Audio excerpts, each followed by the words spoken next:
Hey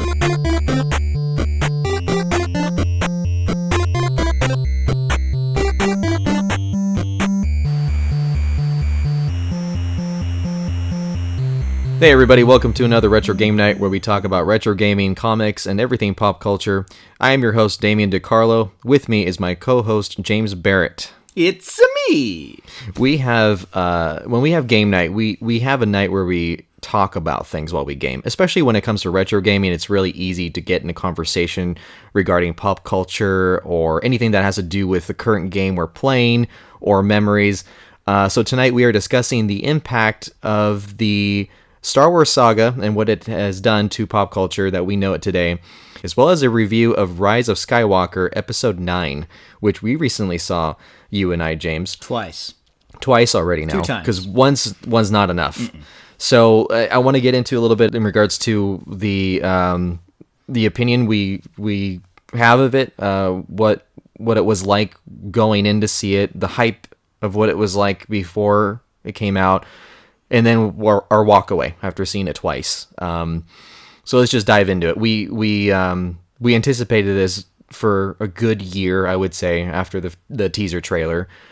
You and I had a lot of time to talk about it and to a lot of text messages, a lot of texting, a lot of GIFs, a lot of just the anticipation. That's my favorite part of a film before it comes out, is the anticipation of it, the theories, what's going to happen, what won't happen. So let's talk a little bit about when you hear about the next story or you anticipate and it's going to be released in theater. What is your feelings on a next Star Wars film when it comes out? Automatic excitement. It's always been automatic excitement. When they said, "Hey, we're making Episode 1," and I had gone through my entire childhood, that was my go-to, the Star Wars trilogy all the time. So even when the prequels were announced, and then, okay, maybe it didn't quite live up to some expectations, but there's a lot of good stuff about it. It's never been anything but excitement. Even when I felt disappointed by parts of maybe the previous film or the previous book or whatever has been coming out, or video game, I've always been excited because I love the world. I love everything about it. Where it decides to go, I'm curious as to what the next step's going to be. So it's always excitement for me.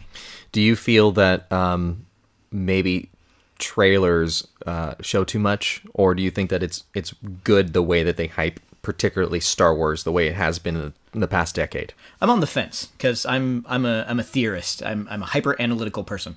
So when I see something, it gives me something for my brain to latch onto and really work with over, like in this case, over a year. What's going to happen? Okay, why do we see the Death Star in the background of that one? That's obviously a chunk of the Death Star, so they're obviously on the forest moon of Endor. Why are they on Endor? I have all these different theories running through my head. But there's something to be said for the element of surprise. A buddy of mine that we got to go with on our first go-around, he actively avoids trailers.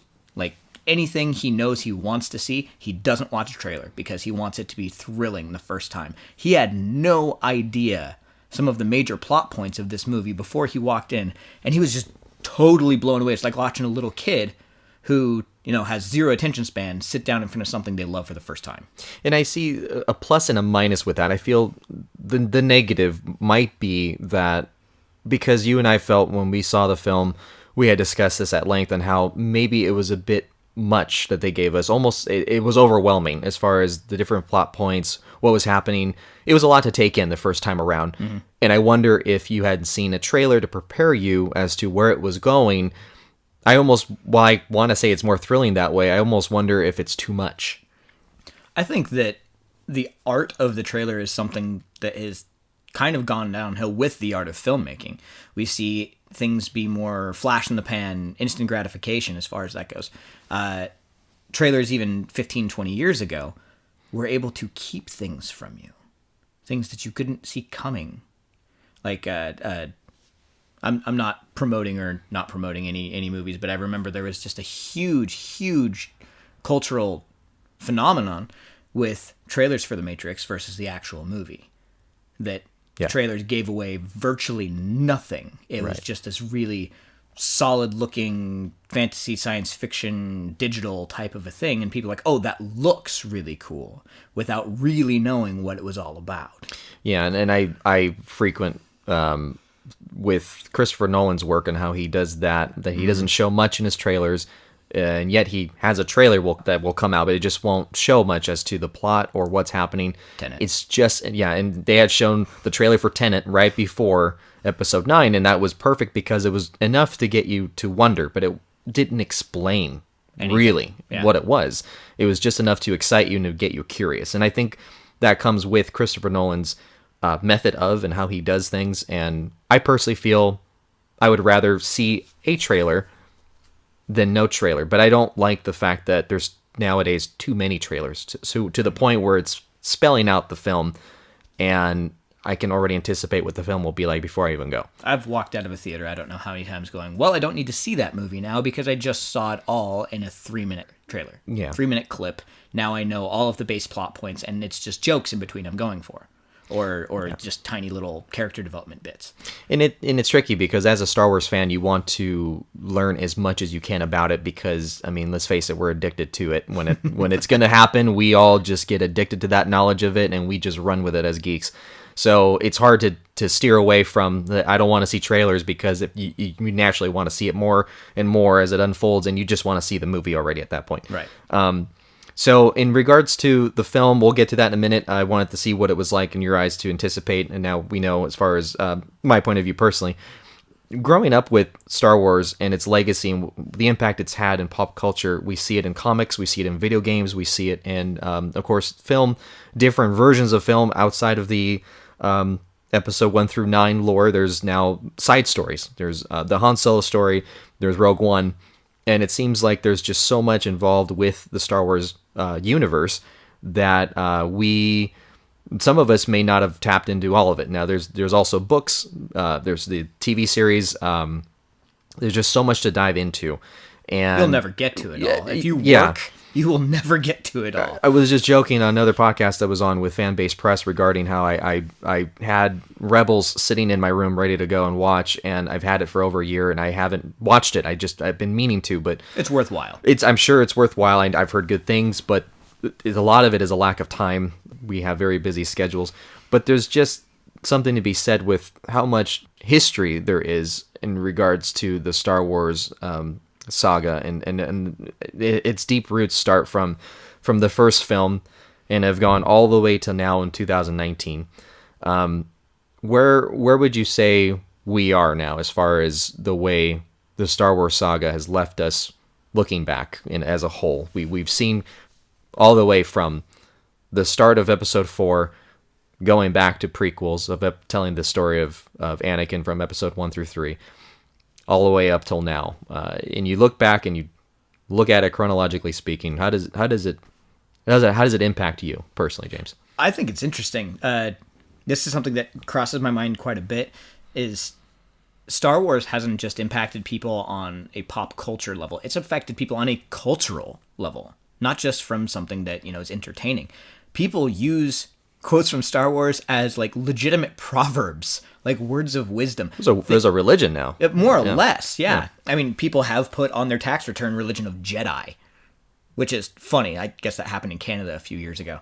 But regardless of that, how people live their lives have been completely impacted by Star Wars. The idea that they want to be like Obi-Wan Kenobi. They want to have the zen of Qui-Gon Jinn. I can't tell you, one of my favorite quotes in the history of history is, your focus determines your reality. And it's actually a lot deeper than you think it is. It's just a quote from a movie, but then you start to think on it, you meditate on it, you figure out, what does that actually mean? And it's so true. Like, what you focus on is what's real to you, and how you react is based on that. And now people live their lives on a day-to-day basis, not even realizing that Star Wars has made such a giant impact just on their actions. They want to be that, they want to be like the Jedi Knight, or they want to be like this rogue and the scoundrel, and it impacts them based on the quotes and the actions of fictional characters. I personally, if we get into the religion aspect, I believe in God personally. I did meet someone years ago where we had a conversation just in passing regarding his beliefs, and he mentioned referring to a higher power, who he believes in and what shapes his life, and And I said, "Oh, do you believe in God, or what's your faith?" And he's, "Oh, Yoda. Yoda's my higher power." And it struck me at that point that this saga, this legacy, has impacted people to a point where they turn to that for guidance, and they look through. Some people look through a Bible, some people look through Star Wars literature. It just depends on where they find their source of faith and information. And so, the Force is the biggest factor of this belief of what's in Star Wars, and what drives you, what's inside of you, can turn you good or can turn you evil. People just start to get so involved with it that it does have a factor in governing their life. Oh, absolutely. And that's incredible. I mean, you there's no way George Lucas thought people would be living their lives based on Star Wars. I really doubt that. Yeah. I've had the pleasure of meeting him, and he seems to be a very modest, humble man that I think he just did not realize what he had. And at this point, the way it grew, I can only imagine that for him it's just been a wild ride as to what it has created.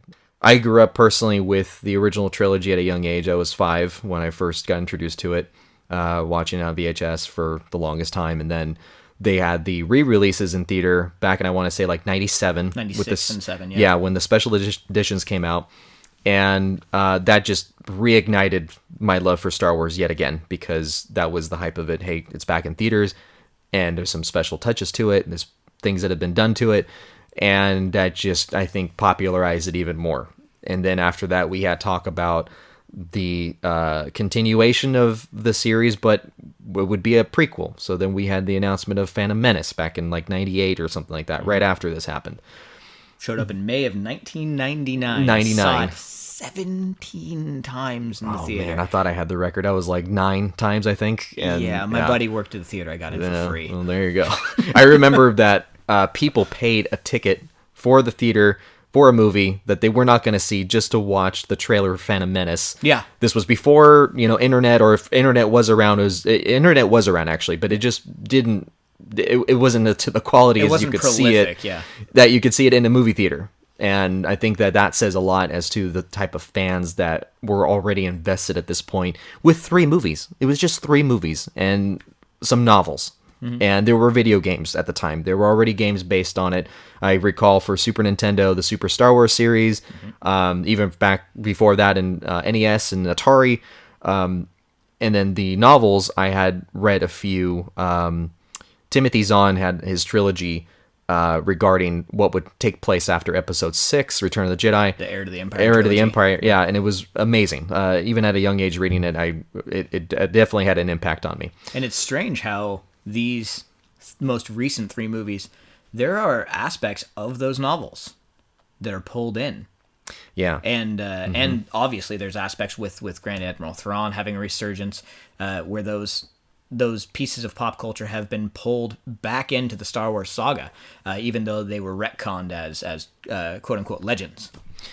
If I could have a chance to ask George, which I didn't have a chance when I met him because I was doing work and whatnot with him, but I wish I could ask him, out of the ones that were side stories that were made based on his creation, which might have been his favorite out of the ones, or favorites?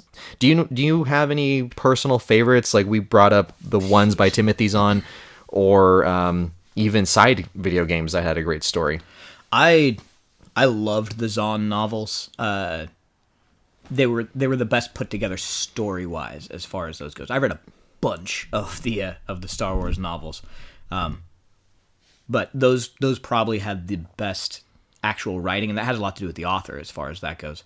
But there was a lot of really good stories. There's some that were junk, I'll be honest with you. Yeah. But as far as the video games go, I had always wanted, a lot of the authors went more towards what happened after Episode 6. I wanted to know a lot about what happened beforehand, which is why the prequels, when they were announced, were so thrilling to me. Some of it lived up to expectation, some of it didn't. I wanted to know way back. So, Knights of the Old Republic was awesome. That's as far back as we go in history? As far as things that have been published, it's close. There's been a few things that have been published that were supposed to be before KOTOR, but it wasn't anything that was heavy or anything that really got a lot of attention. I mean, the Old Republic Online has a similar time frame as far as that goes. But as far as storyline goes, as far as being able to see Jedi culture, Mandalorian culture, and the galaxy as a whole, you're not going to get a whole lot better than Knights of the Old Republic. And which is huge because I don't like turn-based RPGs, but I love that game. And that's the thing. I mean, right there, you just said something that video game industry would love to know your opinion on. You would never dive into a turn-based RPG game, or maybe not willingly. If it wasn't Star Wars. But in this case, because it's Star Wars, you actually dove in and you probably got good at the game, and you probably did whatever it took because you liked the story that much. Absolutely. Had it been another role-playing game that you wouldn't have been thrilled about, I don't think you would have played it just for kicks. Yeah, I tried playing one of the Final Fantasies, 10, actually, which you guys reviewed a couple weeks ago. Excellent episode, by the way. I didn't finish it. I couldn't. I just couldn't do it. I couldn't do the grind in the middle where you just had to keep going and keep going and keep going in order to gain enough experience to move on. That kind of game, I'm there for the story as well as the action. Yeah. The grind is real. I'll say that. When it comes to role-playing games, there are games that make it easy. Some are difficult, and it's a very time-consuming process. When we were teenagers, that would have been no problem. You know, you get home from school, you're doing what you're doing, and that's your gaming life. Now, adulting is a little more different. You have a lot more responsibilities. We're working mostly full-time. So in this case, it poses a bit of a problem. I think that's what we've talked about in most of our podcast episodes, and how gaming has changed and it has evolved, where back then they would leave you to kind of figure things out or buy a strategy guide. That's fine, but you have to go through it the hard way. You have to go through it the long way. Whereas games now kind of hand it to you. They give you the experience rather than the difficulty. And KOTOR had the grind. It did. But because I was invested in the world, because I was invested in the universe, the Star Wars saga, I didn't mind it. Yeah. And at that point, that all those other concerns go away. Now, as far as the other games, I do recall liking a lot Shadows of the Empire for 64, Nintendo 64. But then I was a fan of the book. So I read the book. I can't remember his name. I know the last name was Perry, but I can't remember at the moment. Really great story. That was, for me, amazing that it took place between The Empire Strikes Back and Return of the Jedi. And for me, The Empire Strikes Back is my favorite film, and I think you and I have both connected on that. To me, it's the greatest sequel of all time, and it had everything I wanted. Now, you had a continuing story from there that was, to me, quite epic, and I wish that would have been made into some sort of film or animated something. But we had comics that came out in a miniseries run, I believe, and that's as much as we had until the video game came out. Then it brought it even more to life. So I'd say I had really good memories with that particular game. Dark Forces for PlayStation 1, first-person shooter. It was different, of course, and during the age of where first-person shooters were the norm, that were just getting very popularized with new 3D graphics. So I will say, yeah, it's very easy to say that that Star Wars has impacted almost every industry when it comes to gaming, comics, art, you name it, and then now film. I want to get your thoughts in regards to the prequel series and the prequel trilogy. It's got a bad rap, unfortunately, but some people have changed their tune regarding the prequel trilogy, and I might be one of those too. What are your thoughts in regards to the prequel trilogy? I love the story. And that's the big thing for me, as we just talked about with KOTOR. Is the story arc is incredibly important to me. So based on that, I really like the prequel story. I think that there's a lot that went wrong with it. There's a lot that could have been different, but it's also not my story. It's also not my movie to make. I think some of the acting was bad. I think a lot of the script was stilted at best. But if you can look past the awkward conversation in front of the fireplace between Anakin and Padme, if you can just ignore Jake Lloyd completely, they're not terrible. The storyline's good, and yes, heavily saturated with CG, but if you have it, why not work with it? And that's what they were working with at the time. It was what was in vogue. And partially because of Star Wars. Yeah.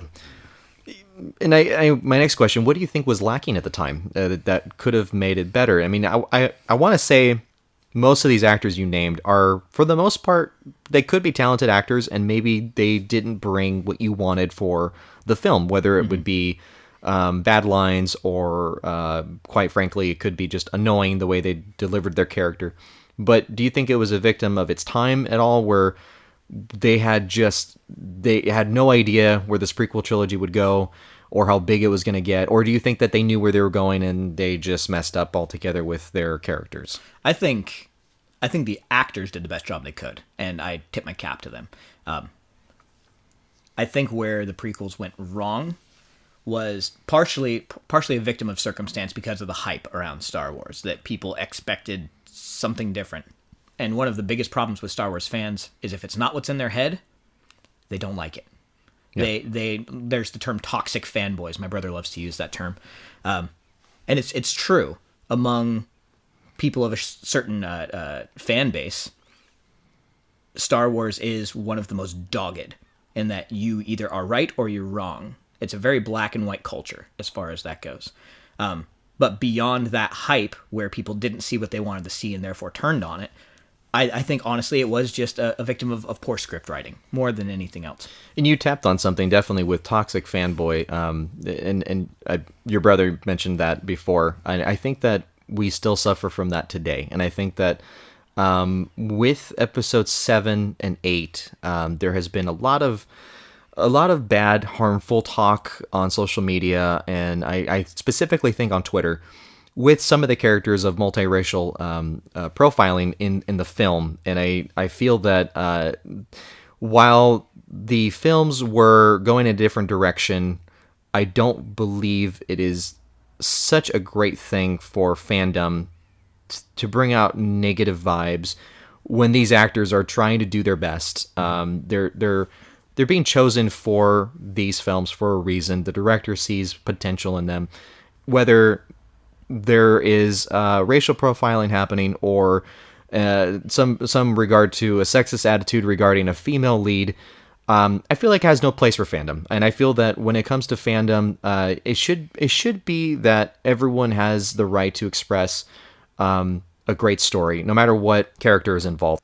I respect that was the way it went. Unfortunately, it gets that toxic vibe where the internet just blows up more than it should, and I feel that it may affect the actors and whether they come back with a much more willing attitude, or if they just develop a complex where they feel, well, I don't want to mess up this amazing franchise, but it seems like I'm getting a lot of bad vibes, and I feel that that's a very negative effect that the toxic fanboyism can have. Well, we've seen in multiple times throughout the last decade in particular, or 2 decades actually, where we have had a preconceived notion about an actor because of role choice or what turns out to be bad direction, or just maybe it's just a poor storyline or a bad script. It can be any number. There's so many factors that go into what makes somebody dislike a role an actor plays, and rarely is it actually the actor.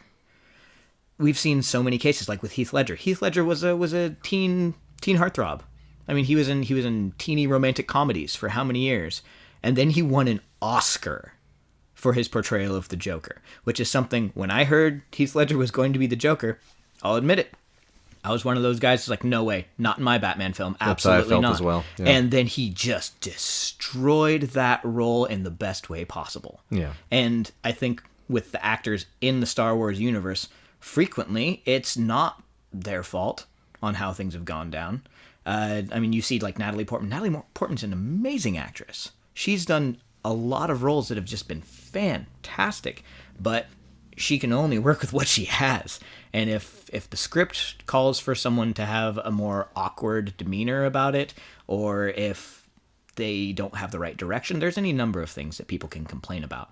It's just a matter of, are you looking at all the aspects of it? Yeah, and I would say that plays a big part in film. And then making sure that fandom stays relatively peaceful and fair. And I think that these films, whether people's opinions are negative or not, I think that it's going to happen anyway. These studios will make these films. There's money to be made. There's also a big fan base to bring in. For the most part, it unifies geeks everywhere. Yeah. To a certain degree, to come to these films and to celebrate what is Star Wars, and I think that's going to always keep it going. While Rise of Skywalker might have been the last of the Skywalker saga, I do not feel that that is the last Star Wars film. There's going to be more. Yeah, I certainly hope so. I'm of the opinion that I'm going to be the first one who's going to, find the holes in the plots of my favorite movies. But it doesn't mean I don't like the movie. But if you're only here to complain, why are you here? Why did you come? You're not a fan if you're just here to pick it apart. And I think that was the case with the prequel trilogy. I think people expected episode 4, 5, and 6, the way that was just as epic and impactful. But I think even George knew that the direction he was going to go was going to be of a different nature. It was going to be a much brighter, more, not as a dark, because it did get dark after episode 2, but I guess what I want to say is before the Empire came in, he had to portray everything a little differently. I mean, even the ships were prettier; they looked gorgeous. It was a more put together galaxy. More put together galaxy before everything happened, and therefore that will call to a different kind of mood than the way Episode 4 starts out, which is kind of dark in the sense that the Empire is here, and they're going to try to take over, and there's just battles and just all these things happening. But for the most part, this was a more or less peaceful time in the galaxy, and so. With that comes a different vibe, like I mentioned, and then the acting would be different as far as the characters would go. I feel that Anakin's character definitely evolved from where he was in episode 1 to 3 in terms of anger and hate and all these things that we saw in him later. But it had to get there. You couldn't quite portray a dark past yet without making it grow a little bit more as far as that character would be exploring him. And say what you want about Hayden Christensen. The man plays a good bipolar. Yeah, he does. Yeah, he did really good at that. And I think looking back, and this is what I was initially starting with, that I developed more of an appreciation for the prequels later. So more recent years, rewatching them, than I did initially when I saw them. And I think that says a lot because you start looking back at... I don't know what that would be, but I looked back and thought... Yeah, I didn't really like it as much as I do now, but why? Like, why? What changed? For me, 3 is what changed it. 3 was above and beyond the best of the prequels. And being able to take a look at the third, how everything panned out, and then start to realize the progression of things in 1 and 2 and how things had to happen a certain way, it helped me appreciate even the worst parts of the other 2 movies, which I still, and I'll say it again, just had to do with poor script. So you think script was pretty much the culprit here in regards to the prequel trilogy? I think so. The dialogue was usually the worst part. Acting was spotty as far as that goes, but again, if you have a bad script to work with, there's only so much you can do. But as far as most of it goes, the worst parts of the prequels had to do with just really, really poor dialogue. You could forgive it. You can forgive a lot. Yeah, especially when you see it in a different light. I feel that now, for example, I look at Ewan McGregor very differently now as an actor than I did back in 2001 and 2002. So looking back at his work as Obi-Wan, I'm more thrilled to see him now than I was initially, especially after Episode 3 and the way everything just culminated to that epic end. Yeah, Obi-Wan was never the problem. I mean, he was never the problem as far as that trilogy was concerned.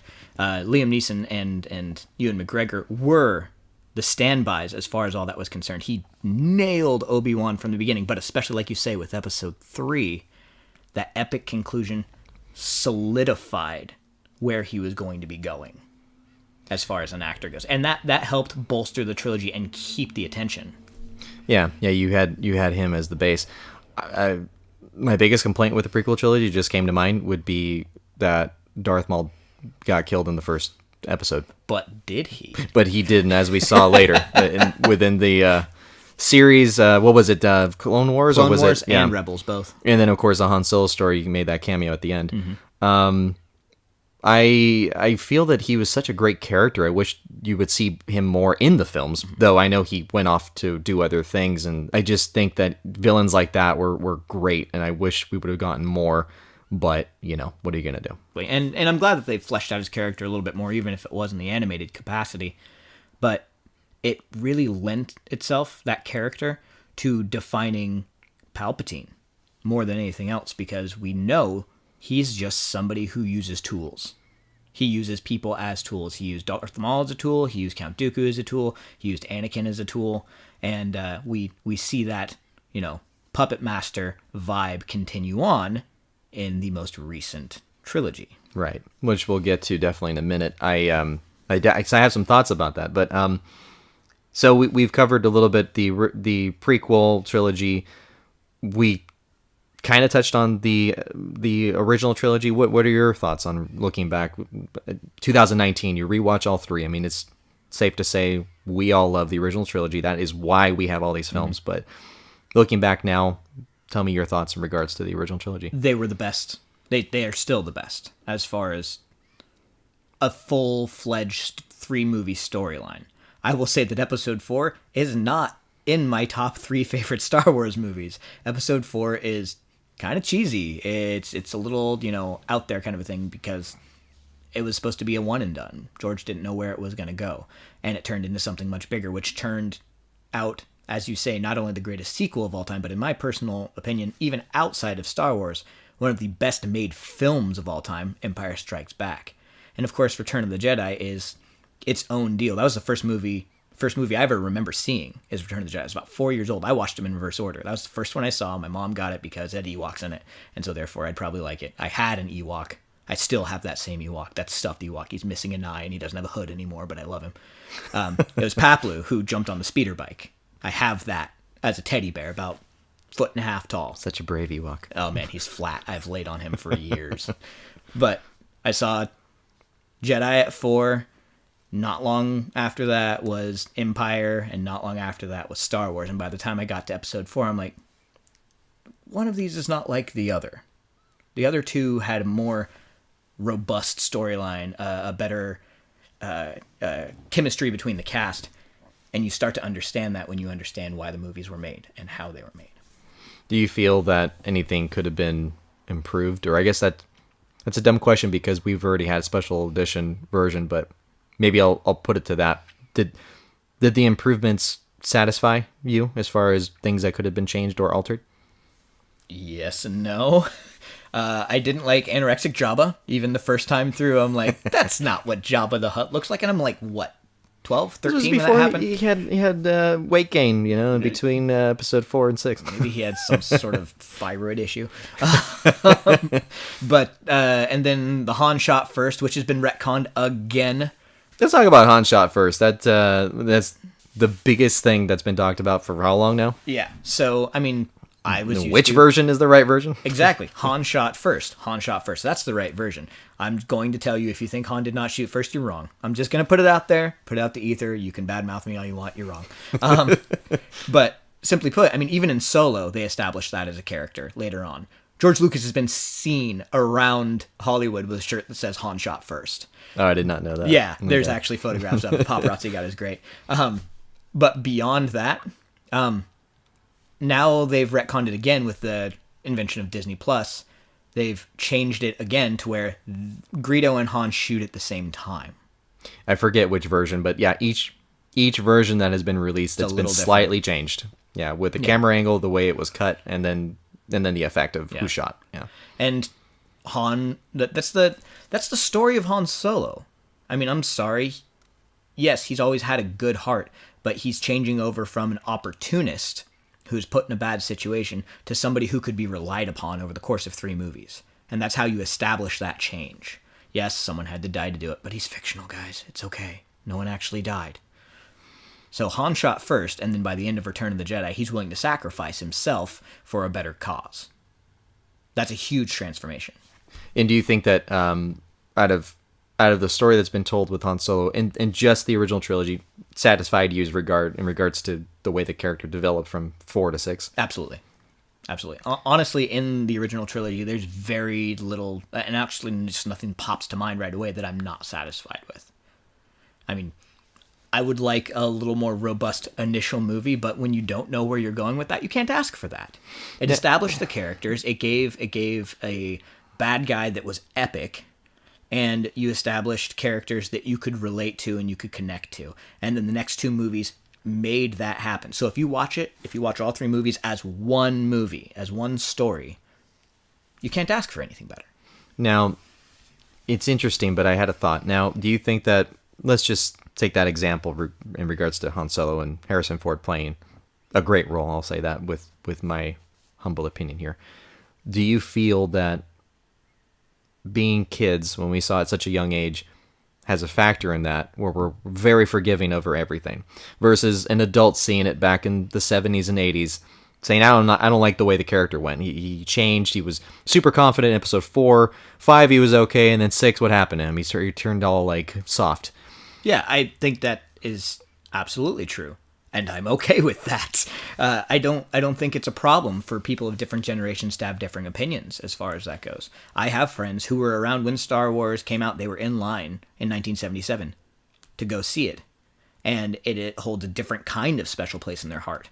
And then I have friends who were in line for the first time as 5-year-olds when episode 1 came out, right?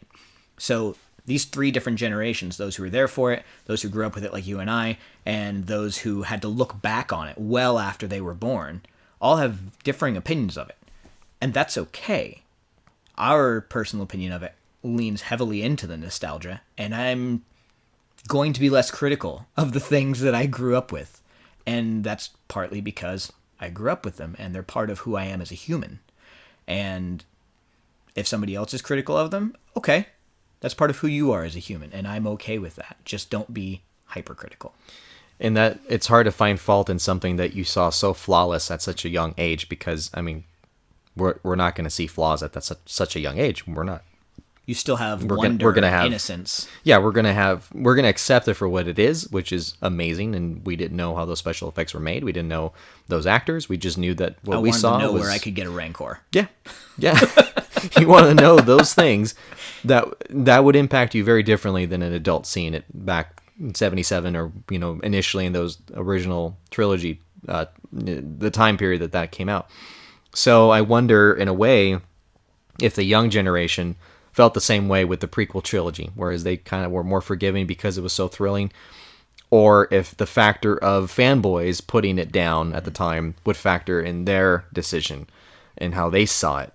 It's almost like I wonder if fanboys, even the toxic ones, their opinions permeated even to a new generation. Oh, absolutely. I think that's inevitable, in the same sense that you and I were old enough to be able to pull apart episodes 1, 2, and 3.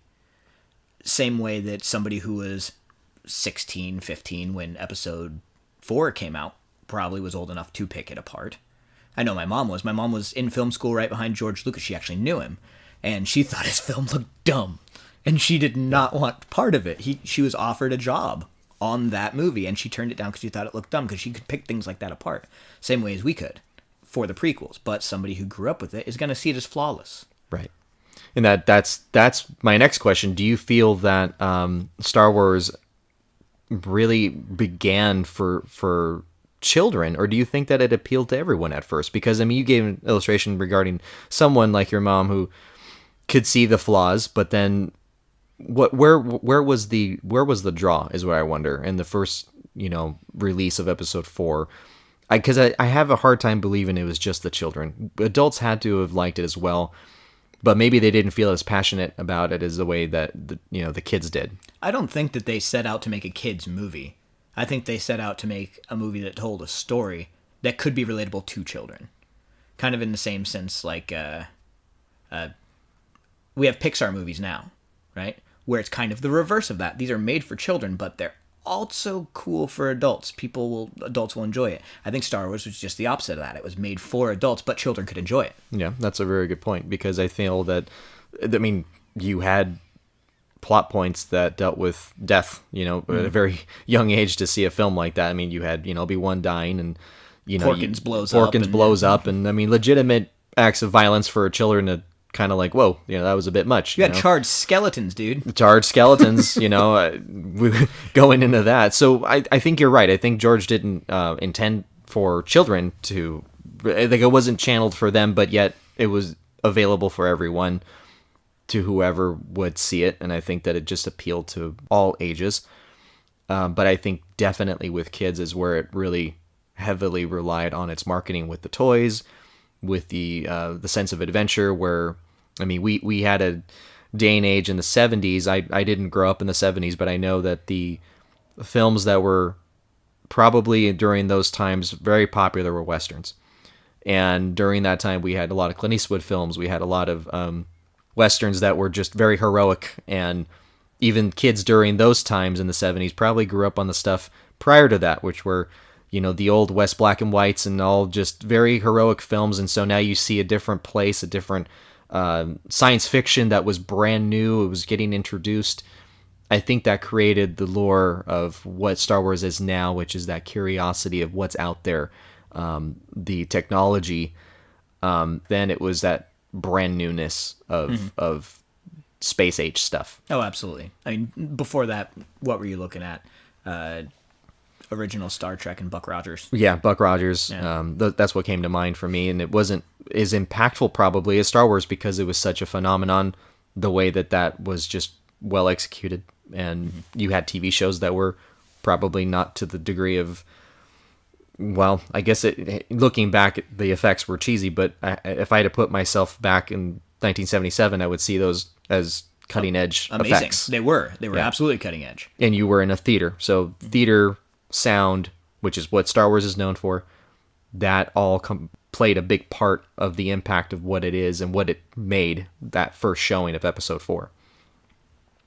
Now, we touched a little bit on Han Solo, and that brings me to then the side stories. I want to hear let's bounce back and forth here our thoughts on the side stories, Rogue One and Han Solo's story. I think that, again, hype and expectation played a big part in both the success and the downfall of those movies. One was well received. One was Rogue not. Rogue One was very, very well received. Though still criticized that there was a main heroine character, people still loved it. Yeah. But there's going to be criticism for pretty much any film now. Exactly. And I think that the big thing was, Rogue One had an expectation behind it based on what we already knew from the movies. Han Solo's backstory was very, very, very sparsely known to anybody who did not read the novels. So you had people going in with no expectation as far as that goes, which was a double-edged sword. Whereas Rogue One, people knew, okay, that, we had to steal the Death Star plans, and here's how the whole thing went down, and, we know, it seems relatively clear through the beginning of this movie that people are gonna die. Yeah. They're not gonna make it. Yeah, we kind of saw that coming. Yeah, and the fact that it was dark from the beginning. So it set its tone very early on, so you didn't have those poor expectations as far as it goes. I also think something that was helpful, Darth Vader was in it. I think that really is something to be said. I think that is, it sounds so simple, but crap, man, I've watched Rogue One, a dozen times at this point? And pretty much the whole time I'm just like, let's get to the Vader scene, because the Vader scene, we finally get to see Darth Vader in all his epic glory as just a Dark Lord of the Sith. Beforehand, all we were able to see is just a guy in a robot suit, essentially, trying to make a lightsaber work. I want to get into that. I was going to get into Solo here, but for a second... That can wait. You definitely tapped on something here, because I feel the same way as you. I feel that the Vader scene in Rogue One was very well done, and I wanted it, and it was actually a surprise for me, because I didn't expect it when I first saw it. I heard the breathing, and I knew he'd be in it, but I did not know they were going to go full. Right, we had no idea where it was going to go, and the way that ended, I mean, goosebumps galore that it just set it up right into Episode 4, but I pose the question here to you. Do you feel that Star Wars will be just as amazing without Vader's presence in it? Do you think that's possible? And you can bring in here episodes 7 through 9, in your opinion, because at this point, we haven't really had him again. And that's the first time we're doing this. I had honestly not thought about that. That is an excellent question.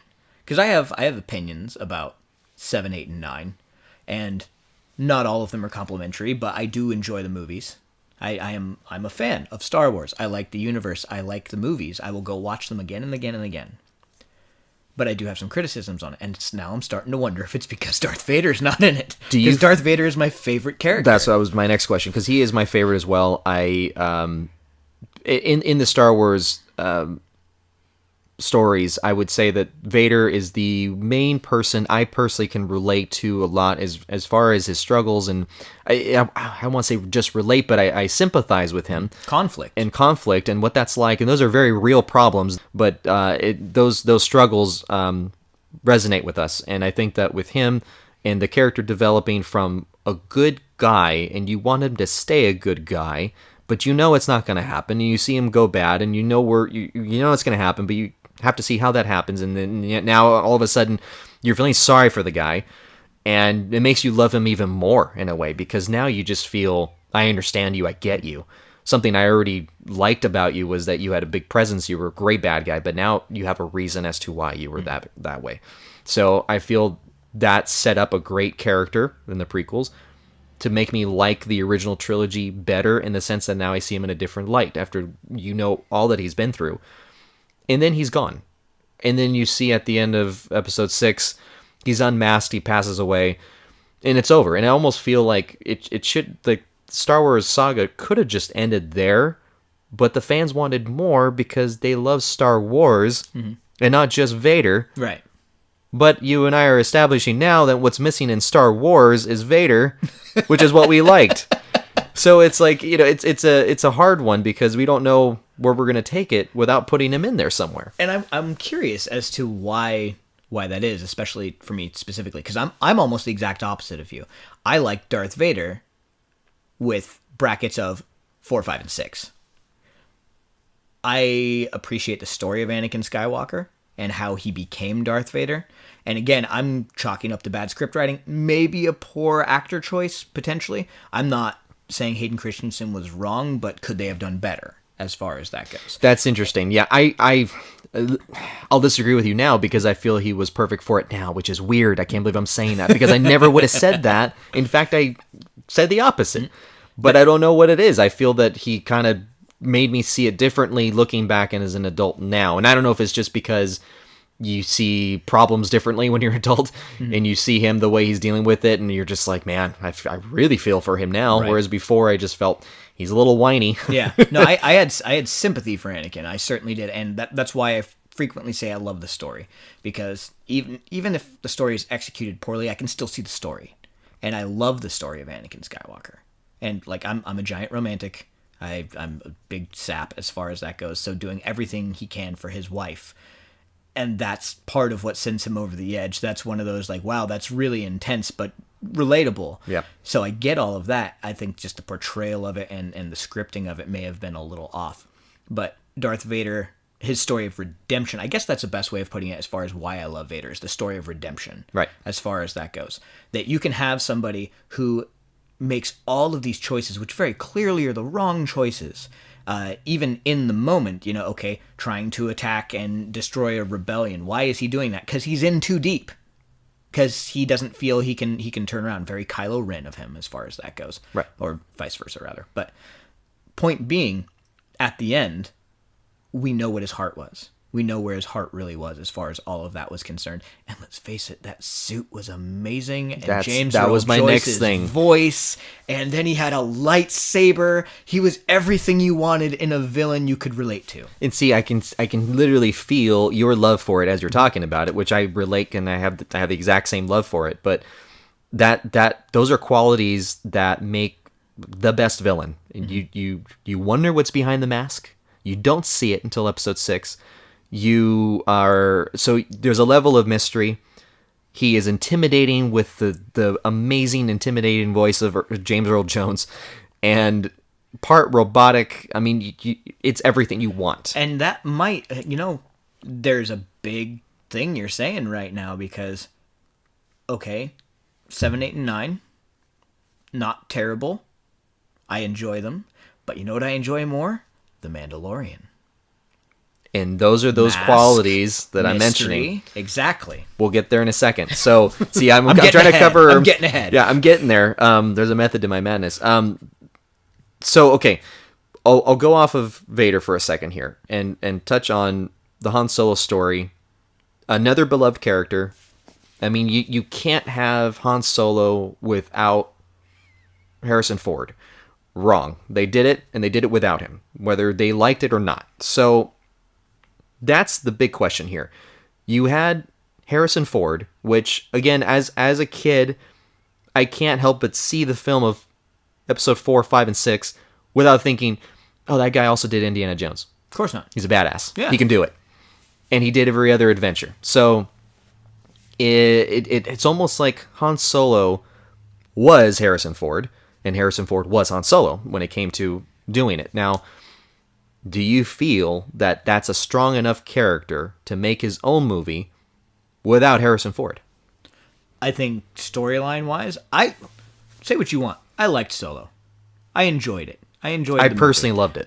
And the notion that Disney thought it was a flop because it only made $600 million. That's it? Oh, that's not enough. It didn't crack $1 billion and therefore was a flop. That's not enough money. That's I'm sorry. insane. And the fact that it flopped in the theater. No, it did not. You're insane. Regardless. Okay, back to the actual topic at hand. I think that they were able to pull off Han Solo in a way I wasn't expecting. Watching the trailers, I was not optimistic. I'll be perfectly honest about it. I'm like, this guy doesn't seem right for Han Solo. He doesn't seem right for Han Solo. Alden Ehrenreich. Yeah, exactly. Yeah. But I didn't pronounce it right. Yeah. I'm not even going to try. Yeah. But he did a much better job than I would have expected. You're talking about taking someone who's established as a scoundrel and trying to figure out how he became that. There's going to be some conflict. There's going to be some trial and error on his part as a character, not just as an actor, as a character. I like where it turned out. I like how it played out. And Lando was amazing. I'm sorry. Lando made the movie. And I always thought that, first time I saw it, I was not with you when you saw Solo. And all I could think of, because I know of your love of Shadows of the Empire, I'm like, oh, so they're essentially bringing in Black Sun now. Yep. And he's going to love this. Yeah. Yeah, that was great. I wanted to see something with Shadows of the Empire. Crimson Dawn, Black Sun. You have to pay homage to that great novel. The actor Alden that played Han Solo, I feel, and again, I'm a big sap as well with romance and whatever, but I also have a soft spot with people that suffer a little bit and that they're struggling, and I remember that he got a lot of criticism for his acting as Han Solo midway the film while they were still shooting. Really? It got all over the internet. This guy was horrible. We don't like him. And that already created a negative vibe. And I remember that the article brought out that they're going to bring in another acting coach for him midway filming. So I read that and I thought, well, I don't necessarily agree with the look. Okay, I'll run with it. But now I felt sorry for him. I thought, okay, this guy has a lot on his shoulders. He's stepping in the boots of Harrison Ford. I mean, he's not just stepping in the boots of Han Solo. He's stepping in the boots of Indiana Jones and the Blade Runner and everything that Harrison Ford stands for. Mm-hmm. And let's just not forget, he's stepping in Star Wars. Mm-hmm. And I know that this actor, no pressure, hasn't had, from what I know of him, a ton of experience in films. And I know that he's been in several films. I just didn't know he wasn't a household name. So in this case, this could be also a breakthrough role. So there's a lot of pressure on him. So that made me feel differently walking into the film, knowing those things, that I knew that he was going to give it his all. He even had another acting coach come in to help. And I know that is hard, especially with all that pressure. And then the film was great. I enjoyed everything about the film. I don't care what people say. And I feel that personally, Star Wars is what it is for you. And if there's negative vibes to be said, hey, I mean, I get it. That goes with every film. But what I want is, if I could have a want out of the Star Wars community, is to label out toxic fanboyism. I think at this point, it's safe to say people hate movies, or they love them. And so the people that hate on it, it's fine. Why do you have to blow it up online? I mean, I get it. I get trolls do that, but don't ruin it for everybody, because not everyone's going to feel the same way as you. And I know that's what the point of a troll is. It's just voice your opinion and walk away. But some want to create a movie. They want to create a movie in their head that's absolutely perfect, but that might not be perfect for another Star Wars fan. Right. So they have to hit somewhere to please the general audience. And that's I've said it once, I'll say it again. The internet ruins movies. It does. The internet ruins movies. It absolutely does. And it's okay for you to not be 100% okay with how a movie went. It's not your movie. You didn't make it. If you're not 100% okay with your movie, then you can say something. But in the meantime, somebody else has made something. They're offering it to you for a relatively low cost of like $8 to $10 to enjoy a couple hours of your life. Maybe take that into consideration and realize that, you have a life outside of this. And yes, while Star Wars does play a major part in it, as it does for me, it's not the end of the world. And there's going to be more stories. There's going to be Mandalorians, and there's going to be Obi-Wan Kenobis, and there's going to be Baby Yodas. All things you can relate to and love. Find the things that you love, man. Stick to them. After the Han Solo story, we have had now what I'm really into, and so are you, is now The Mandalorian. And we have that on Disney Plus for those that subscribe. And I think it's so fantastic. I cannot talk enough about The Mandalorian, how great it's been executed. And we can even get into that now as far as what you were mentioning. There's a certain amazing quality of a character like Darth Vader that is masked, that you do not see him. You get only certain glimpses of him. There's a level of that mystery involved with The Mandalorian that now I am very attracted to the character, what he is, and the storyline, the way that is played out now. It makes you honestly really care about what the lore of The Mandalorian is. Your thoughts now, James. Tell me your thoughts on it. I think it's the best thing to come out of the Star Wars universe probably since Episode 3. That's a big statement. It's a very big statement. There's been a lot of content as far as Star Wars is related. I think that they've played the balance very, very nicely of drama with a hint of comedy in there. It's not as funny as some of the other Star Wars. It's subtle. It's very subtle. It is. You have to look for it. And I think that finding the balance to make it feel like Star Wars, to have the fans pleased, have the studios pleased, and to make something that we can really get attached to, I think in large part is due to Jon Favreau being chosen as a writer and a director of Couldn't this have show. been a better choice, honestly. Simply put, Favreau's known for, I am here to make the people happy. I am here to make the people happy. And guess what? I'm also going to make the studio happy too. But if I'm choosing one or the other, it's the fans. And we all know how he did with the Iron Man movies, Exactly. So yeah. He played that balance perfectly. Tony Stark was a very well-established character in the world. He'd been around since the 60s. Now you have to take that character and stuff him into 3 movies, which turned into 20 movies. But still, he did that beautifully. Now we have him being able to play around with a completely blank slate. The Mandalorian culture was something that was established in Knights of the Old Republic and Old Republic Online, but all of that's been retconned. He can start from scratch. And now that means, guess what? You can have toxic fanboys saying you did it wrong, but he's doing it right. And people are losing their minds because it's everything that they remember and some, as far as that's concerned. Do you feel that this has gotten less criticism than other Star Wars films or anything in that universe? Significantly. I've noticed that as well. And I think there's 2 reasons behind that. I think part of it has to do with the fact that people have a different kind of expectation when it comes to shows versus movies. Star Wars has always been, this is a movie, this is a saga, this is, the next Star Wars movie. Now we're into shows. If you notice the Clone Wars show, the Clone Wars show was super cheesy in some aspects of things. But it rarely got a bad critical review because less was expected of it as a cartoon.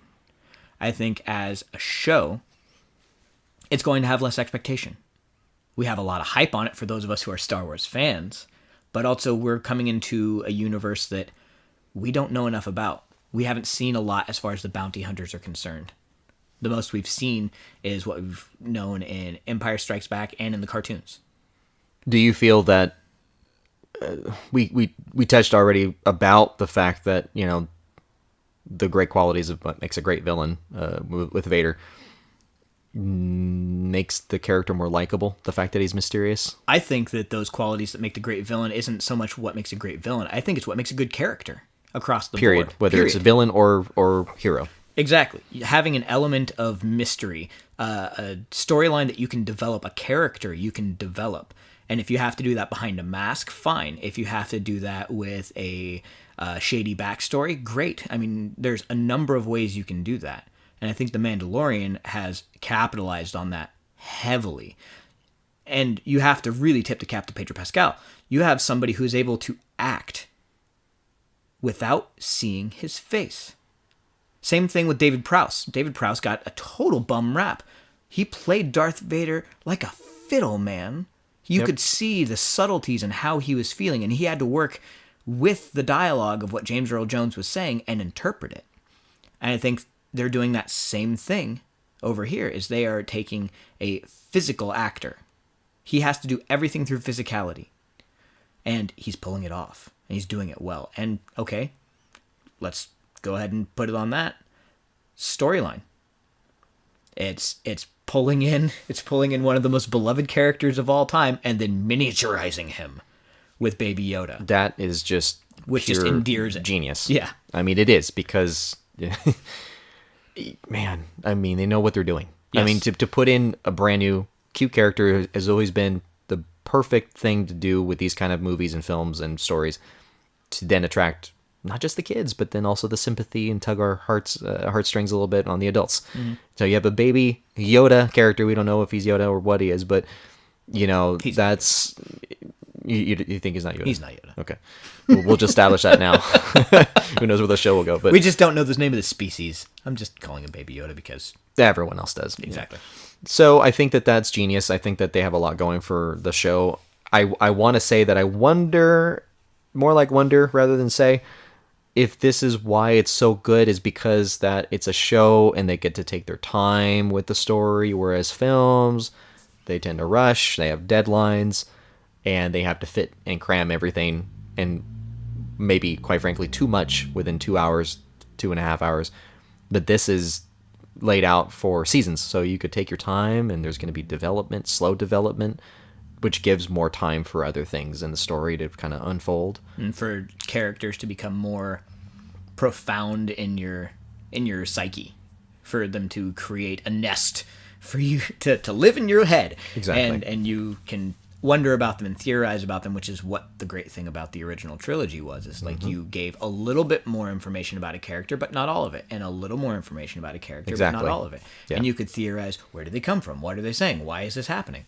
And I feel today films maybe explain too much. Yeah. You know, and that's the problem, and that's also my complaint with gaming, is that it's too much is handed over to you, straight up, and yeah, while you get to finish the game and experience, okay, great, but you're taking a little bit of a quality that I enjoyed in gaming, which was I had to figure it out, and I had to figure out what's going on. Now at this point, it's everything's handed to me. Okay, now I'm going to get used to that, so that when I pop in a brand new game, where is my point here? Where do I go? Like, I become more impatient, more spoiled, you know, and that's where I feel that films can also get it wrong.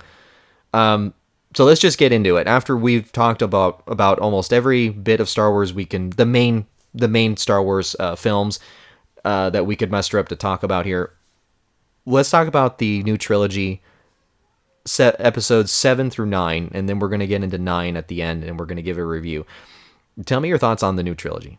Now that we've expanded on everything else, and we've established, in my opinion, this is my establishing, I feel Vader missing is a big aspect of what makes Star Wars. So now that he's missing, can we look at Star Wars the same? Is Star Wars the same without him? No, and it never will be. You can't have the same thing, and you have to be able to work your head around that and be okay with that. It's kind of like this may be an extreme example, but it's like a relative dying. Your family's never going to be the same. They're not going to be there anymore. Can it be good? Absolutely it can. And because that character set a precedent. Is Kylo Ren Darth Vader? No, he's not. Not even close. Never will be. And I don't like when people compare Kylo Ren to Vader. This isn't the new Vader. Exactly. You got to stop saying that. Which you know? is funny because he has essentially said, I want to be the new Vader. I know. But all of us just look at him and say, no, you're not Vader. you're not Vader, and nor should you try to be. Right. Which is funny. It's almost like we're trying to interact with a fictional character as far as that goes. Like in the first movie when they made reference to him wanting to be like Darth Vader, I think I said out loud in the theater, "No, you're not." But I think as far as the trilogy as a whole goes, it's entertaining. It is Star Wars. Will I say it's the best Star Wars? No, I will not say that. I will say that the trilogy has, because of bureaucracy, go figure, bureaucracy being a problem, and studios trying to pass quotas and make executives happy and so on and so forth. It is far and away the most disjointed trilogy of the three, but that does not mean that I dislike it. I agree with you. I feel that the one thing I can pull out of this entire trilogy of 7 through 9 is the word messy. Mm-hmm. And I feel that it's gone all over the place, but in the end, I still like it. It's just, I feel after discussing the old films, and I'll even put the prequels in there, but mainly the original trilogy, let's face it, now you make a Star Wars film in 2016, I believe was when Episode 7 came out, that is a numbers game. You have to appeal to executives. You have to meet a requirement to stay funded by whoever is funding you, and you have to live up to a certain amount of like reputation and then pressure from Disney and from all these different people. And an actor's contract for actor's contract. Whereas Episode 4 through 6 was not necessarily about that, and it was always about a numbers game in the box office. But when it came to the way it is now, I mean that's a lot of pressure on people and filmmakers, and at the same time that can create a bit of a mess because I feel that it's rushing.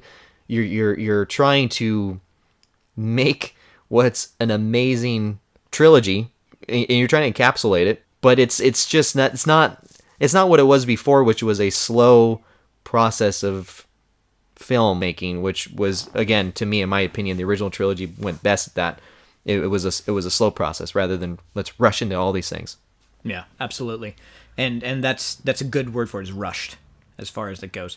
The generation we live in is, yes, okay, I sound like an old man, I don't care. They have a shorter attention span. Character development needs to happen quickly. You need to relate to a character immediately or you lose them. And you can see that in this trilogy, is that they're trying to make each movie relatable by itself instead of relatable as a story across all three platforms. And then you take the bureaucracy side of things and throw it in there, where you had to have how many different producers and directors coming and going and coming and going. That creates a real problem for having a cohesive story and for having a cohesive caliber of acting as far as that goes. Considering everything that went wrong in trying to make these movies, not the movies themselves, but making them, not bad. Yeah. Not bad. And it could have been a lot worse. Yeah. It absolutely could have been a lot worse. Yes. They know that as well as they made it. Some of these decisions were based on a safe decision. Right. While it couldn't have been, over the top, let's say, it certainly wouldn't have been below the line, below the bar. So it had to be a safe spot. If people hated it at the safe spot, fine. It did the money it needed to do. It'll be accepted by some, if not all. But I think we missed the over the top in the sense that it was something brand new and, oh my goodness, it was something that I didn't expect. In this case, we kind of are living in a day and age where we know what to expect in film. Yeah. Yeah. And I think 7 and 8, particularly before I get to 9, were good. I particularly like 7 more than 8. 8 was a bit messy for me. I know there's a lot of opinions on Last Jedi. That probably has to be the most talked about Star Wars film as far as easily, going off of whether they liked it or not. And I didn't hate it. Therefore, I will say that I enjoyed 7 and 8. I do miss the presence of Vader. I feel that while I'm supposed to accept that this is a different era, this is a different direction, the universe is bigger than just Vader and Palpatine, I miss it. And I missed it a lot. There's still an empty spot. Yeah. It's an empty spot, and I feel you gave me an empty spot, fill it with something amazing, and it wasn't amazing to me. It was awesome, I liked it, but it wasn't, okay, I can forget about Vader and Palpatine for a while. No, I couldn't. I couldn't, right, because I still felt I missed it. But entertaining, like you said. I'll always accept and love anything Star Wars, and I will watch it and I will love it. But it didn't make me feel what the other ones did for me. No, absolutely not. And that's very, very clear as far as it goes, that there was something missing from these movies. And initially, my thought was, it was missing cohesiveness. But now I'm starting to wonder if what was missing was Vader. That's exactly what I think as well. There is something also to be said with now this new trilogy. There is very strong evidence and rumor to suggest that now John Williams is finally going to be done after Episode 9. Yeah. While we have seen Michael Giacchiano, I believe his name is, who did the score for Solo, and I think he also did for Rogue One. I feel he did a great job. It definitely fit in the Star Wars vein. It fit. But my one concern now that we're bringing up all these factors is it going to be missing that we not only don't have Vader, we don't have, the Empire and Palpatine, okay, the things that made Star Wars and the intimidating part of the bad guy. Now we have a different sounding score. Okay, now we'll accept that, but it sounds different. Is this going to take away from what we know as Star Wars? Like, is this going to be changing to the point where we just feel we're disconnected? I hope not. I really hope not. The score played as a special role in Star Wars. Like you said, that Star Wars is known for its heavily saturated sound effects and score. As far as that goes, that's a huge part of Star Wars. You take that away, you make Star Wars essentially silent. You don't have Star Wars. You don't have Star Wars anymore, and that's a big problem. So it's going to be a big void to fill, like a Vader-sized void to fill, to find someone to score it properly, who is going to do John Williams' legacy justice, as far as that's concerned. But another big set of shoes to fill. Exactly, yeah. And that, I think, is the franchise killer right there, is that people will have an expectation. Expectation is a killer. If you can enjoy something for what it is, as opposed for what you want it to be, that's such a big thing. Yeah. That's such a huge thing. And none of us are immune to it. None of us are immune to it. We go in to movies, even if we say we have zero expectations, you have an expectation. You have some kind of an expectation. Even if that expectation is just to be entertained. And that's a rational expectation. But going in thinking, oh, this thing that we've already established because of nostalgia is my favorite thing, you're not going to get that again. It's not going to happen. Right. And that's okay. And you have to be okay with that. Otherwise, you're never going to enjoy anything ever again in your life, because I guess that's why some people still live in the 60s and some people still live in the 90s. I kind of still live in the 90s, but... Right. That's true. No, it's true. People need to understand that. And I think John Williams being gone is going to be a huge blow. It's going to be a big blow. I think it might lose some fans. I think so. I think it'll actually probably lose a few. Yeah. And I wonder if... or I guess I dare venture to say, because not wonder, it's going to happen. They're going to make more Star Wars films. It's going to appeal, I guess, to a brand new audience that hopefully the fanboys haven't already put a damper on for them, right. And then hopefully for a new generation, hey, it'll be a brand new saga for them and a brand new feel that has been untainted. Mm-hmm. Is that a word? Yeah, that's a word. Okay. Yeah. Hopefully it's the fans that became attached through The Mandalorian, and hopefully that same caliber gets taken into the next films. That's what I'm hoping for. I'm hoping The Mandalorian is essentially the start of a new era. Exactly. So let's just dive into it. I'm going to say this is what we wanted to do in the episode from the beginning, but I wanted to look back at a retrospective of the Star Wars legacy. Now we're going to dive into Episode 9. This is going to be a lot of spoilers. For those that have not seen the film, I highly, highly advise you to turn it off and see the film and resume with us talking here in regards to the opinion that we have with Retro Game Night. What you should do is just pause the podcast here. Yeah. Go see the movie right now. Go ahead. We'll wait. We'll wait. We'll be right here. We'll be right here. And then you come back and you unpause it. Exactly. And then we'll say, hi, listener, how are you? Yeah. So we'll assume you just went in and paused it. And I'm going to go, hey, welcome back. So, Episode 9, we saw it twice. Initially blew me away, but yet looking back again, now I have more to say. I'm sure with you too, with the second run, because it's tough with a film that crams so much within the 2.5 hours. There's so much to take in. Let's start with you, with your thoughts as a whole from it first, and then we'll dive in and dissect. I think this is the best movie of the three.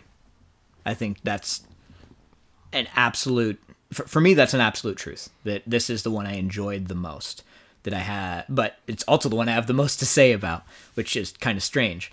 I think that this movie is what the whole trilogy should have been centered around.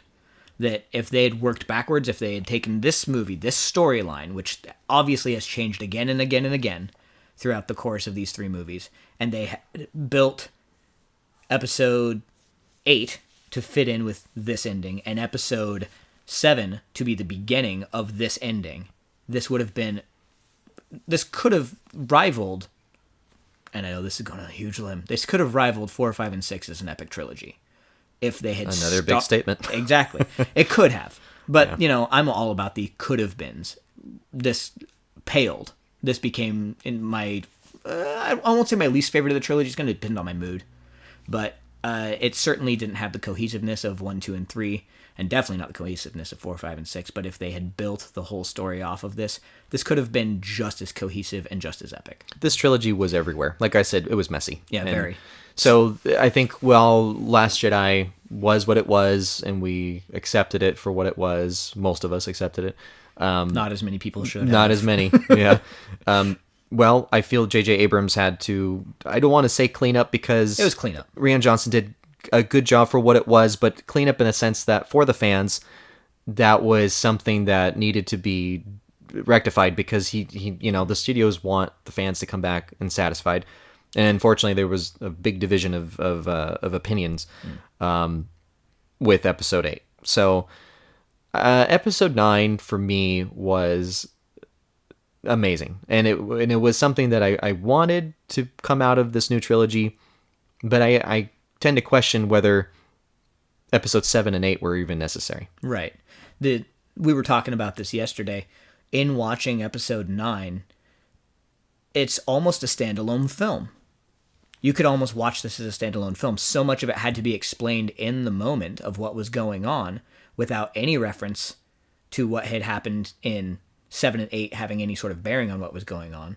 This was almost a standalone film. And even the characters were explained so much so in this movie that you didn't really need 7 and 8, with an exception of Rey. You needed Rey, 7 and 8, to explain Rey. It was Rey's story for sure to be explained. Though by the end of it, if you get a much broader picture of the Star Wars saga, not just the trilogy, it becomes the story of the rise and fall of Emperor Palpatine. That's what I walked away from with this. The problem with that is that you didn't get that out of 7 and 8 at all. At all, no. So they're just blank spots. Right. Because I think it wasn't planned. Like I said, it was messy, so they did clean up on pretty much all of it. And they went back to the thing they knew worked. Right. And so that's... So they had to explain. That's again. exactly my point. So I felt at the end of 9, when we finally get to see Palpatine be Palpatine and doing what he does best, which is try to convert to the dark side, I felt this is what Star Wars is about. This is what was missing. And even then, I still felt, where's Vader? Right. I still felt that, which was sad, because I should be over that by now, in the sense that this is a brand new generation, brand new era, brand new everything. But you bring Palpatine back, and that was still enough to make me satisfied. But I feel that, again, the new trilogy was a bit messy, choppy when it came to this great storyline that should have been told from the beginning. Do you feel that... I mean, I feel this, but do you feel that maybe episode 9 should have been a two-parter? I feel that would have been a better call, as far as the amount of information they had to convey inside of one movie is something that we've been seeing a lot of in the last decade, is that they cram too much in a movie and it becomes too frenetic, too difficult to follow. Right. Or they're dropping new information on you with no backstory to it at all. And there was many, many things in episode 9 that was, here's a new piece of information apropos of nothing. Right. And we had 2 movies to establish that information, but they didn't do it. I think that it could have standed to be a quadrilogy. And in doing that, they may have redeemed some of the issues and had more time to redeem some of the issues from 7 and 8 to explain them a little bit better, to make you feel better about those movies by... I'm not a fan of retconning, but if you have to do it in order to make a story more cohesive, do it, by all means. You can say, oh, that happened, but it wasn't meant to happen, and here's why.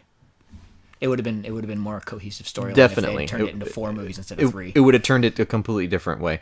But the fact that they had to cram it all, and let's just say, for argument's sake, that they had to, okay, I felt that I don't appreciate with filmmaking today. Unfortunately, I'll be that guy to criticize. I'm not a filmmaker, although I do screenwrite on the side, and I feel that I desire films to be a little less jumpy. And I feel like jumpy, it goes back and forth with a lot happening. During the time of episode 9 where Finn was doing his thing with I forget her name, but who he was tagging along with, and then Rey was down, the new character, and then Rey was there dealing with Palpatine. I felt in that particular instance that was jumping back and forth a lot. Yeah. And it was difficult because I felt that the film in itself, it would have been nice had they just concentrated on one storyline, finish it, be done. Next storyline, finish it, be done. In a progressive manner rather than jump back and forth, back and forth. At least have a satisfying conclusion to each scene would have been nice, instead of feeling like you chopped the middle of the scene and stuck something else in it. Yeah. And I think it goes back to the attention span of modern movie watchers. Again, the internet kills movies. Right. Because internet, you can have whatever you want right now, including bad trailer, good trailer, remarks on trailers. Oh, I want to know more about this. I can have it in 15 seconds, as opposed to waiting to really feel the emotion of a scene and let it come to a logical fruition and then switch to another scene and come back to it. That's fine. But I feel like it flows when if you do cut back and forth, make it so that it ties into something together, because I felt like, let's just say there is a back and forth in the Battle of Yavin in episode 4 when they're going in and you see Princess Leia at the operations center, and then you see Luke flying his X-Wing. They're both doing the same thing. They're both objectively going for what the mission is. Yeah, but reacting to the dogfight. Reacting to the dogfight. They're going back and forth, but yet it's in the same direction, whereas I felt some of these scenes, Rey has something almost completely different going on than Finn, and then Poe, while they're all doing exactly what they should be doing, which is fighting, I guess it was too many characters, is what I felt that was the case. They weren't grouped, and so therefore jumping from character to character, I felt was just it lended itself to being a bit more messier than I wanted it to be. And that could be me criticizing too much, but I just feel I think that's legitimate, at least as far as my personal view of it is concerned. And I think if we had had more investment in those characters, because as far as the trilogies go, you had less character development as far as these people are concerned than the other two trilogies. If you had more investment in these characters themselves, they would probably be a little more forgivable as far as that goes, the frenetic jump. Do you feel that maybe with the new trilogy or even films today that there's too much character development?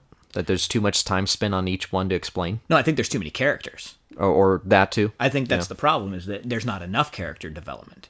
Is that they are expecting you to understand and sympathize with the character in 30 seconds, because that's what the current generation's attention span will allow. It goes back to rushing it. Yes, exactly. And you also want all of these characters to be relatable in 30 seconds, and so they just throw more at you and more at you and more at you. If you look at the original trilogy, you were invested in Han Solo, you're invested in Princess Leia, and you're invested in Luke Skywalker. You became invested in Chewbacca because he was endearing, not that he had a lot of character development. You became invested in R2-D2 because he was funny, not because he had a lot of character development. And now they're taking those quick action of being invested in a character and doing it for main characters, not for supporting ones. You are invested in Rey because of X, Y, and Z, but you're not invested in Rey because of the storyline, not initially at least. And they expound on that, and that's good. I'm glad that they did more as far as the storyline for her goes. They did a lot more in this one, which I really appreciated. Yeah. But your attachment to Finn is circumstantial. I mean, you can relate to somebody wanting to do the right thing, but you don't know anything else about him. And that's another thing. So let's just compare Finn with who would he be equal to in the original trilogy? Nobody really. It's but difficult to say because they kind of let's say a little Rey. bit of Han Solo and a little bit of Poe Dameron. Yeah, I guess if you want to mix the two. Yeah. But what about Rey with Luke? Like, let's compare the two. I feel that Luke's backstory wasn't really told, and I dare say maybe the cast as a whole really wasn't like explained. Like in the original trilogy, you didn't know Han Solo's backstory necessarily. Chewbacca's, Luke's, you knew a little bit. Obi-Wan, no, not really. No. So all this was just there, right. And you get these hints at it, which what I appreciated. Again, we go back to the mystery, right? And Rey, I think I feel what you're getting at as far as this goes. Rey, we had a mystery about Rey, but it wasn't we're going to leave this a mystery. The mystery was shoved in our face. Exactly. It was, this is a mysterious individual. Look at this mysterious individual. Guess what? Her past is a mystery. Did you know her past is a mystery? Because we're telling you. Right. Whereas Luke, his past was a mystery and they didn't talk about it. Right. You figured out things as you go. Yeah. And the speculation creates the imagination. The imagination sparks a little mystery. And I feel that that's what's missing. I feel like I still go back to then my thoughts on gaming today. I feel like sometimes it's explained too much or it's handed to me too much. I want to figure it out. And so therefore it lends to more storyline that's unnecessary probably, and then it's being crammed and rushed and there's too much to cover. And I'm going out on a limb making this comparison. I've been saying a lot today. But it's kind of like jazz. Any jazz musician will tell you, jazz is not about the notes you play, it's the space between the notes. Same thing with good storytelling. It's about what you don't say. It's about the things you leave out. It's about the speculation. It's about the theories. It's about becoming attached to a character because you want to know more about them, not because they're telling you want to know more about them. You need to be drawn into the character rather than just laid out. And I think that goes to say also someone that you get to know. I mean, you could get to know everyone and or someone in one night, but it's more intriguing when you get to find out as you go along rather than let me sit you down and tell you my entire life story. Do you have like 5 hours? This way you get to learn about someone, and I feel that that's the same thing when making quote unquote, I'm making quotation mark, friends with these fictional characters, is that you get to know them little by little and you get to learn what they're like and you appreciate them better rather than just have it all laid out and say, got it. Well, I know I have you all figured out. Right, exactly. So now the rest of you is not as darn near as exciting. The art of storytelling is slowly going dead in the world of film. I feel episode 9 was great. I initially felt like a 10 out of 11. I took it back a notch to 10 out of 10. I feel that there were some things that as I've mentioned now already, that were a little bit lacking, but I needed to see an end to the Skywalker saga. I'm glad that it ended this way. Any other thoughts that you have regarding it? Well, I think we all know the best thing about this movie was Babu Frick. Hey! Babu Frick. Babu! And I almost wonder if they needed to put something, yet again, because there's always that cutesy, has to be that one element, because we had BB-8 and 7 and 8, and now you had Babu Frick, and then you had Dio, which was the other little droid. Little tribute there to Ronnie James. And I know it can be a cash grab. I get it. There's more toys, more stuffed animals to buy at Disneyland. But, I mean, it just makes it that much more appealing when you have a nice little mascot to go with it. Oh, absolutely. And, he played an integral part of the storyline, but was just this tiny, literally and figuratively, supporting character, tiny character. And just kind of lightened the mood a touch, which was appreciated. As far as that goes, because it got dark. The movie got dark, man. Did you get emotional? I'm not invested enough in the characters to get emotional. Did it make you get emotional? See, I'll say this: I felt I don't cry, so I'm not going to admit to crying. You're a robot. Nope. But I felt. What do you humans call it? Emotion? Pain. when she said, "I'm all the Jedi," and then you also heard right before that everyone telling her and supporting her, "Get up, you got this." That was enough to give me a bit of a tingle of that. Just wow, that's what I lived for. That this is it. See, the emotion for me in this movie, which I didn't catch till the second time through. Thank you very much for this. That this could be the last movie we get to see that narrative role going up the screen at the beginning. Like, wait, holy crap.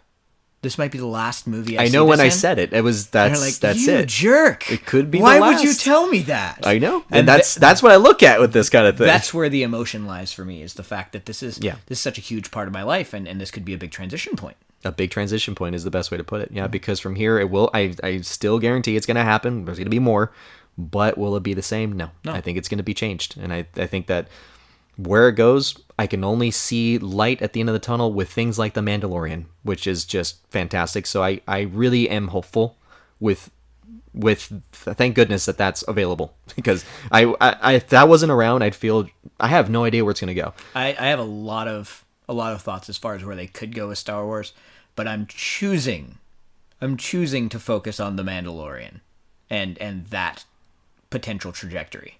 Yeah. Because that's what gives me hope, and hope might be a self-inflicted myth on my part, but at the same time, it's all I got, man. You know what time it is, by the way?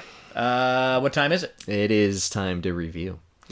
Retro Game Night, what we normally do is we review games. In this case, I'm dying to review episode 9 since we just saw it, and I'll do the same fashion as we do with our gaming. At Retro Game Night, we come up with the very best way and the only way to rate a game, in this case movie, in terms of replay value and overall interest of the movie. We have Showcase It, which means you love it, you adore it, it means everything to you. One and Done, which means you liked it, you like the time you had with it, but you're moving on. Or you Flush It, which will equal toilet paper. So I'll just straight out ask it right now, James, where do you classify Star Wars Rise of Skywalker Episode 9? It's a rough question, but I'd have to say Showcase It, simply partially because of my nostalgia, and partially because it is all part of the same saga. And because by itself as a standalone movie, it was a quality film. It was a quality film in its own right. I will watch it again and again. I want to know everything there is to know about, Palpatine is a Sith Lord, and I want to know everything there is to know about where that went. So I'm going to watch it again and again. And again and again. And again. I will say Showcase It as well. I will not dare say it's a one and done for me. I might have to say that about Last Jedi, but I'm not going to say that about this one. I feel that this one is pretty much everything I wanted. I wanted Palpatine to come back. I'm glad that he came back. I'm glad that they wrapped it around back into that storyline. I did like Rey's character a lot. I feel that she added a great mix into the Jedi storyline and story arc of everything. Brand new character, and it was different, but it was still the same Jedi teachings. I really greatly appreciated seeing the last role of Princess Leia, and Carrie Fisher's just unfortunately now out of the saga. Sad to say, I feel that this was a great way to exit her character, if you want to even call it an exit, because as we know in the Force, no one's really gone. Yeah, to quote the trailer.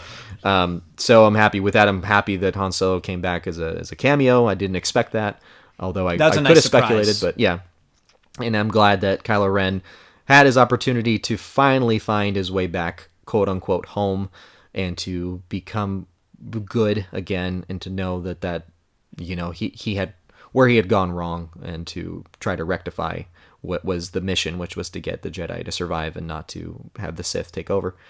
So yeah, I'm going to leave it at that. I'm very happy with it. I look forward to where it goes from here.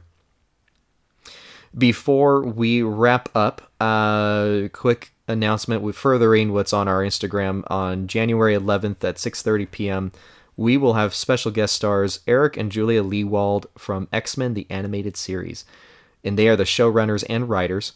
And so we're going to look back at that in the 90s nostalgic way that we do with our rose-colored glasses, and go into a little Q&A with them. And I believe they'll do a meet and greet afterward, possibly promoting Eric's book, previously on X-Men, which goes into basically everything they had to make the show possible.